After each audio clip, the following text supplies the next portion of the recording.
Recently, Shopify has released a new feature which enables merchants to add product metafields in bulk. In this video, I will show you how to do so. So first we'll log into Shopify account, and then go to product section. Then select multiple products. For the purpose of this example, I'll just select 3 products, and then click Add a Product.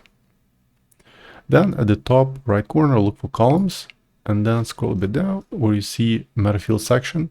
If you have many Metafields, you can just click Show All Metafields, and it will expand them. And simply select the metafield that you wish to edit. For the purpose of this example, I'll edit the UPC metafield.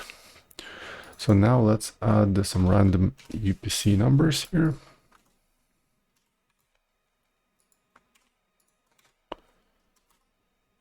So once that's complete, now let's click Save. Perfect. So UPC codes have been updated. So I hope you found this Shopify tip useful, and for more Shopify tutorials, please subscribe to my channel. Thank you.